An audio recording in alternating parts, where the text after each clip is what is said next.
Welcome to Radical Nurse Talk, a podcast that explores nurses' communication in serious illness and situations as a radical act of care. I'm your host, Patricia Strachan.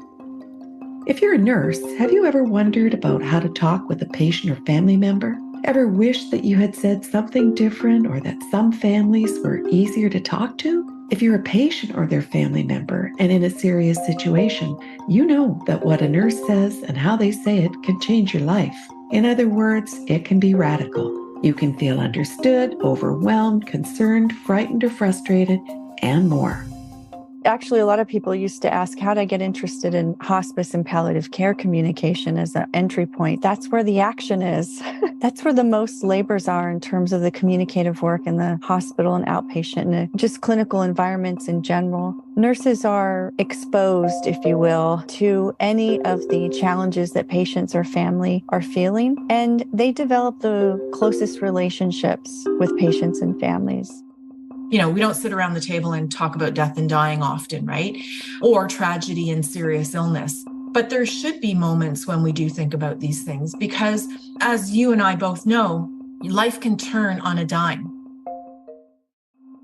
And I think especially in the time now where we're looking at sort of the mental health of our teams and the exhaustion, maybe they do have something to say, but they're either not comfortable or not in a place where they feel like they can have the time. Maybe they're running off the patient to a test or something and don't have the time, because I think that's the other big piece is making sure we don't rush those kind of conversations. A statement such as, "I'm not sure, but I'm worried," is enough to say, "I hear you. I have concerns too, but this is all I can offer right now." You know, the average person at a doctor's appointment gets interrupted after 17 seconds? We tend to talk at people a lot instead of listening. But when I was able to listen, that was what made the biggest difference, I think, and to be able to accept people's fears, to let them be wherever they were, I think is really the biggest gift we can give someone who's struggling with a serious illness or at the end of their life. Sometimes I think as healthcare providers, we're too quick to be like, okay, I'm going to leave you to be alone right now. I got feedback from a few people who said, like, we actually needed our nurse or social worker or physician to stay there with us.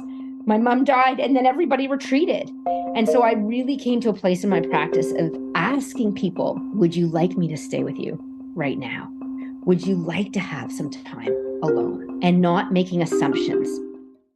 Maybe we're testing you and we're only going to give you a little bit of information because we're not sure what you're going to do with that information. Are you quickly going to call child protection? Who else is going to know about this information that I share? Welcome to Radical Nurse Talk, a podcast that explores nurses' communication in serious situations and illness as a radical act of care. I'm your host, Patricia Strachan. So nurses could say something like, isn't it just weird to have a date? And we'd be able to say, you know, you're right. It is. It's very different. It's philosophically different to have a date on Tuesday at 6:00 that one's patient will be gone. And so just hearing what every nurse had to say was an opportunity. You called it a communication challenge, and in a sense it was, but it was also a terrific opportunity to be open as a staff to every element and nuance of people's responses. One of the biggest things that all of us carry around are assumptions and our implicit biases that we carry.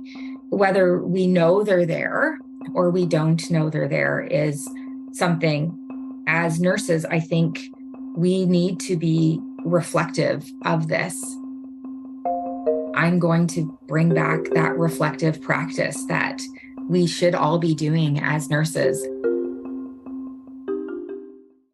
You know, within hospital, we are interventionalists. We are addressing a need or addressing a question with X as the answer. And a lot of the time, mental illness, psychiatric care, it's not necessarily that you're going to have the answer. How do you lead that person to their own answer? When I say it's difficult because perhaps we're not focusing as much care and attention as we need to about forming relationships and rapport as is required. But I'd like to take a moment of your time to think about how many individuals you have met in a hospital setting who aren't suffering in some way with their mental health and well-being.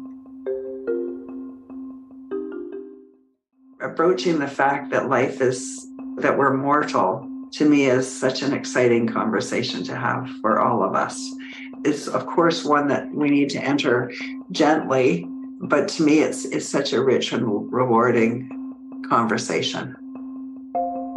Like, I often think about how people come into long-term care for a tour of long-term care, and I just so wish that we would say, welcome. We are so excited that you come to see our facility today, and we want you to know from the time that your loved one or you enters, right, that we want to provide you or your loved one the best care possible, right the way through from time of admission, right the way through death and following. I think we're starting to see those conversations more and more. I'm so grateful to all of you, the listeners who have tuned in to Radical Nurse Talk over the 10 episodes in our first season, and to the 10 guests who generously gave of their time to share so many important ideas, experiences, evidence, and opportunities for future practice. A huge thank you.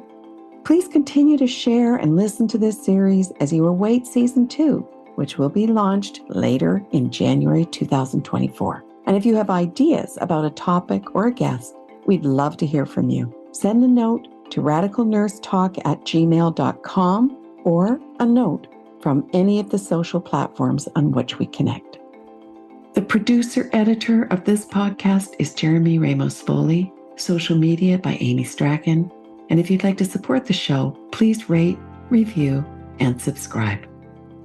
In the meantime, have a radical conversation in your practice. It can change lives.